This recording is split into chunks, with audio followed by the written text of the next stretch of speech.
Je vous propose maintenant un nouveau tutoriel sur EBP Pay Pro V21, toujours dans cette thématique des traitements mensuels sur la paye, hein. Donc là on avait bien vu après, donc une fois qu'on a fait le bulletin de paye, les virements et le transfert comptable. Et bien là il nous reste deux tutoriels à voir sur, je dirais, cette thématique.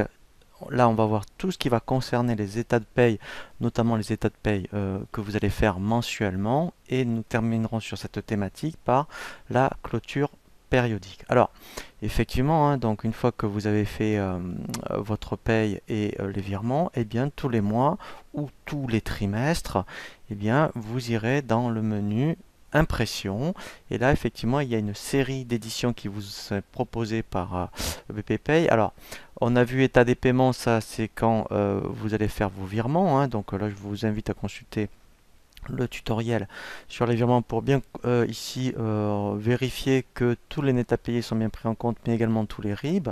Donc celui-ci on l'a déjà vu en détail. Après effectivement, et bien tous les mois normalement vous allez être amené à faire ce qu'on appelle un journal de paye. Alors ici en fait vous allez, si vous êtes mono-établissement, ben, vous prendrez le dossier et là ça c'est une des nouveautés aussi. Alors là vous voyez il faut être en version pro quand il y a un petit plus. Voilà, on peut faire aussi maintenant du journal de paye multi-établissement. Donc ça c'est intéressant. Donc là, effectivement, donc alors on peut lancer en périodicité, vous voyez, sur le mois ou le trimestre, ou c'est vous qui choisissez après les mois. Et là, eh bien, quand on fait un aperçu, voilà. Donc là, en fait, on obtient la liste des salariés. Et ici, en fait, vous avez, alors, des fois aussi, ça peut être intéressant parce que votre expert comptable peut vous le demander, hein, notamment après pour les écritures de paye, notamment.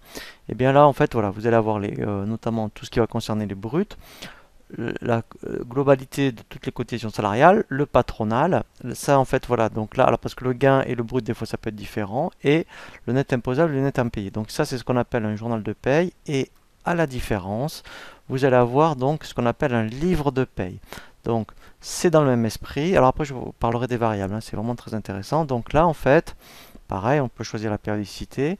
Et là, voilà, c'est comme un bulletin de paye. Vous voyez, salarié par salarié. Donc là, j'ai pris que le mois de février. Et là, au moins, vous avez le détail par salarié de toutes les cotisations.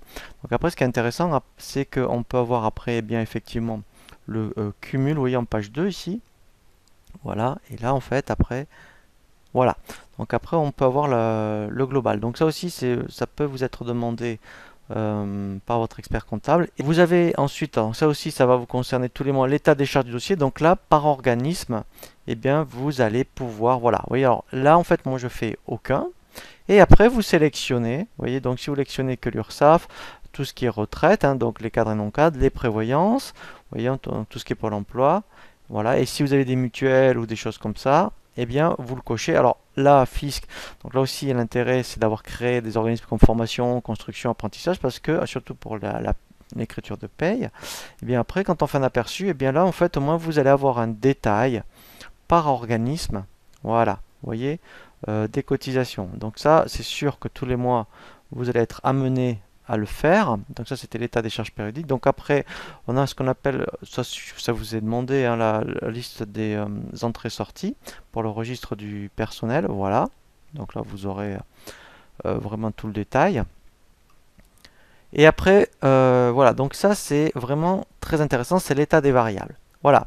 Donc là, l'état des variables, ça va vous permettre, donc surtout si vous constatez que sur certains bulletins il y a des anomalies, de savoir quelles variables ont été saisies par salarié. Voilà, vous voyez, donc là pour Madame Aymar, donc là, après il faut faire défiler avec les flèches bleues, vous verrez, vous contrôlerez toutes les variables qui ont été saisies ou qui ont été calculées. Comme ça, s'il y a des anomalies, vous allez savoir, eh bien, par rapport à un salarié, de quelle variable ça vient. Donc ça, c'est vraiment très important. Et ensuite, après, alors, donc ça, c'est les états récap pour tout ce qui est allègement Fillon, CICE. Voilà. Et ensuite, alors, livre analytique, on le verra quand on verra le tutoriel sur l'analytique. Et bien après, effectivement, on a une édition correspondante. Et enquête sociale, c'est pas mal. Vous pouvez avoir un état tout fait. Donc, si vous voulez connaître toutes les primes que vous versez, et bien là, vous sélectionnez, par exemple, dans la rubrique gain, que les primes. Vous voyez, alors là, après, je ne sais pas si je les ai activées, hein, dans le bulletin de paye, mais en fait, en tout cas, vous pouvez cocher toutes les primes que vous avez dans vos bulletins de paye. Et après, en fait, Donc, ce qui est intéressant, vous voyez, donc là, j'en sélectionne quelques-unes. Pareil, d'autres primes. Alors, peut-être que j'aurai rien hein, dans l'état, mais au moins, si c'est pas grave, voilà. Ce qui est intéressant, voilà, au moins, eh bien, après, c'est un état qui est tout fait. Voilà, vous voyez, c'est pour des statistiques. En plus, vous l'aurez par catégorie professionnelle.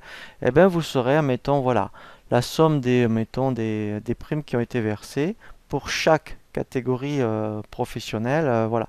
Donc, c'est pour ça qu'ils appellent ça enquête sociale.